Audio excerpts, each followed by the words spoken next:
Pada masa itu, bagian-bagian daripada kitab Musa dibacakan dengan didengar oleh rakyat.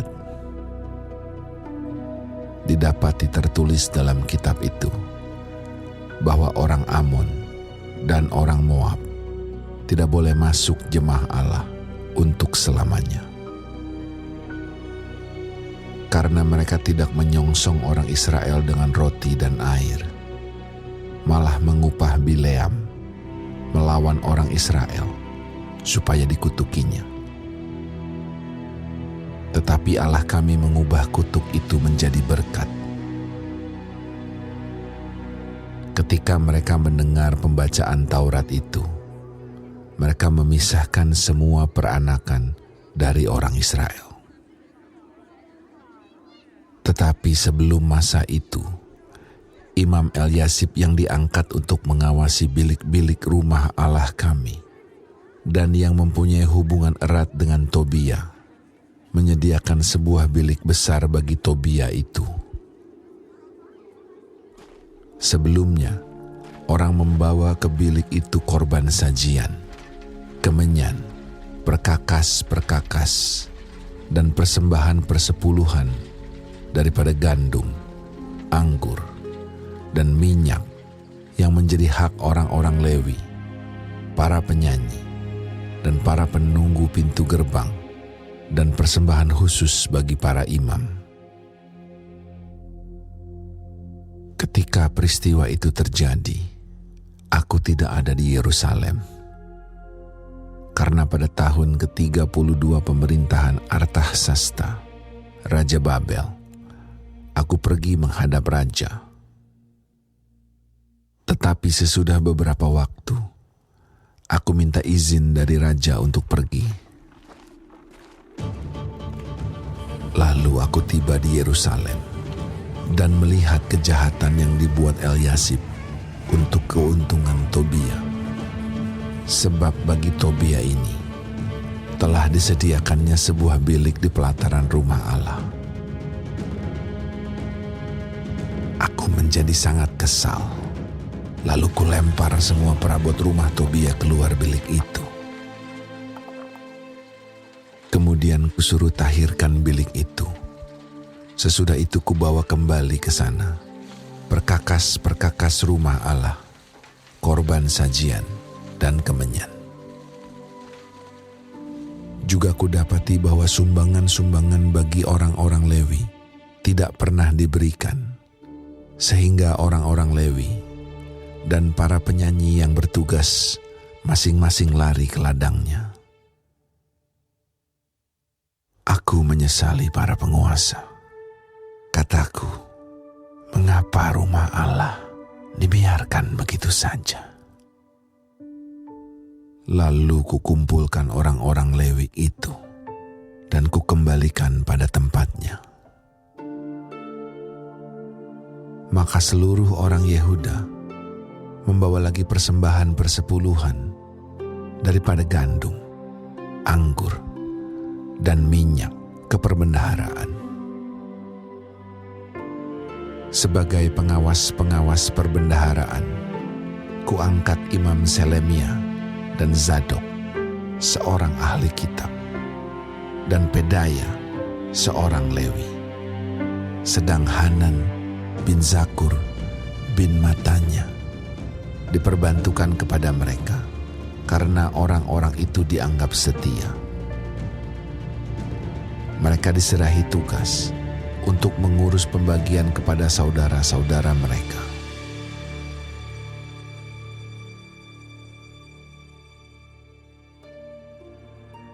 Ya Allahku, ingatlah kepadaku karena hal itu, dan janganlah hapuskan segala perbuatan bakti yang telah kulakukan terhadap rumah Allahku dan segala pelayanan di dalamnya.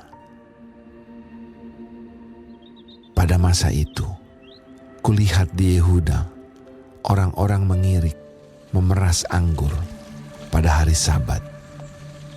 Pula orang-orang yang membawa berkas-berkas gandum dan memuatnya di atas keledai, juga anggur, buah anggur, dan buah ara, dan pelbagai muatan yang mereka bawa ke Yerusalem pada hari Sabat. Aku memperingatkan mereka ketika mereka menjual bahan-bahan makanan. Juga orang Tirus yang tinggal di situ membawa ikan dan pelbagai barang dagangan dan menjual itu kepada orang-orang Yehuda pada hari Sabat, bahkan di Yerusalem. Lalu aku menyesali pemuka-pemuka orang Yehuda. Kataku kepada mereka, "Kejahatan apa yang kamu lakukan ini dengan melanggar kekudusan hari Sabat? Bukankah nenek moyangmu telah berbuat demikian, sehingga Allah kita mendatangkan seluruh malapetaka ini atas kita dan atas kota ini? Apakah kamu bermaksud memperbesar murka yang menimpa Israel dengan melanggar kekudusan hari Sabat?" Kalau sudah remang-remang di pintu gerbang Yerusalem menjelang hari Sabat, kusuruh tutup pintu-pintu dan kuperintahkan supaya jangan dibuka sampai lewat hari Sabat. Dan aku tempatkan beberapa orang dari anak buahku di pintu-pintu gerbang supaya tidak ada muatan yang masuk pada hari Sabat. Tetapi orang-orang yang berdagang dan berjualan rupa-rupa barang itu kemudian bermalam juga di luar tembok Yerusalem 1-2 kali. Lalu aku memperingatkan mereka. Kataku, "Mengapa kamu bermalam di depan tembok? Kalau kamu berbuat itu sekali lagi, akan kukenakan tanganku kepadamu." Sejak waktu itu, mereka tidak datang lagi pada hari Sabat. Juga aku suruh orang-orang Lewi mentahirkan dirinya dan datang menjaga pintu-pintu gerbang untuk menguduskan hari Sabat. Ya Allahku, ingatlah kepadaku juga karena hal itu, dan sayangilah aku menurut kasih setiamu yang besar.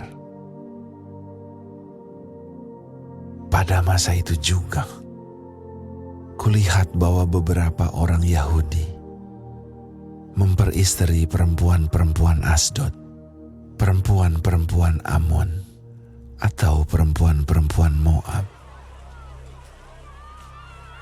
Sebagian dari anak-anak mereka berbicara bahasa Asdod atau bahasa bangsa lain itu dan tidak tahu berbicara bahasa Yahudi. Aku menyesali mereka, kukutuki mereka, dan beberapa orang di antara mereka kupukuli dan kucabut rambutnya, dan kusuruh mereka bersumpah demi Allah demikian, "Jangan sekali-kali kamu serahkan anak-anak perempuanmu kepada anak-anak lelaki mereka, atau mengambil anak-anak perempuan mereka sebagai istri untuk anak-anak lelakimu, atau untuk dirimu sendiri. Bukankah Salomo, Raja Israel, telah berbuat dosa karena hal semacam itu?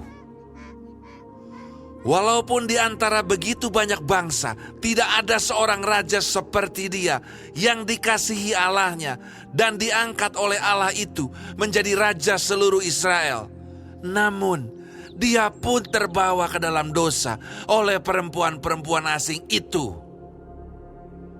Apakah orang harus mendengar bahwa juga kamu berbuat segala kejahatan yang besar itu, yakni berubah setia terhadap Allah kita karena memperistri perempuan-perempuan asing?" Seorang dari anak-anak Yoyada bin Eliasib, imam besar itu, adalah menantu Sanbalat, orang Horoni itu. Oleh sebab itu, kuusir dia daripadaku. Ya Allahku, ingatlah bagaimana mereka mencemarkan jabatan imam, serta perjanjian mengenai para imam dan orang-orang Lewi. Kutahirkan mereka dari segala sesuatu yang asing, dan kutetapkan tugas-tugas untuk para imam dan orang-orang Lewi, masing-masing dalam bidang pekerjaannya. Pula aku tetapkan suatu cara untuk menyediakan kayu api pada waktu-waktu tertentu dan untuk hasil-hasil yang pertama. Ya Allahku, ingatlah kepadaku demi kesejahteraanku.